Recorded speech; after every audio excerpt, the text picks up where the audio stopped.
Kapin sa 60 ka mga panimay ang naugdaw sa miulbong sunog sa Barangay Lake Danao sa Ormoc City pasado alas 11 kagabi. Ang report ni Femari Dumabong.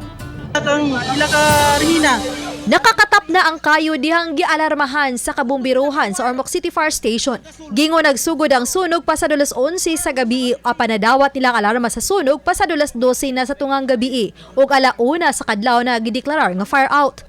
Kapin sa usa ka milyon ka pesos ang gibiling danyo sa sunog nga miulbo sa Purok 2, Tsuchi Village, Barangay Lake Danao, Ormoc City.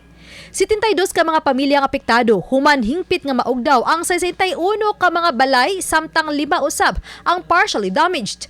Nahirapan lang po tayo ma'am sa pagkapula ma'am kasi nung pagkasitas sa area ma'am is nasa stage na po talaga siya ng conflagration stage ma'am na hindi na po natin masasalba yung ating mga bahay ma'am. Gawa po sa light material po ang kagawa nito. Gawa sa plastics, yung wall, at yung roof.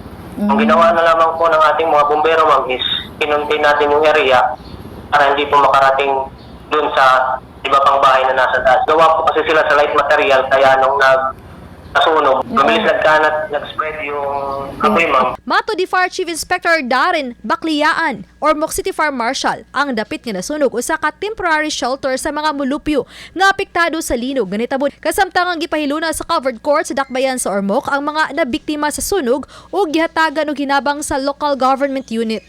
Hangtod karon, padayon pa nga gisusi sa kabumbiruhan ang hinungdan sa sunog.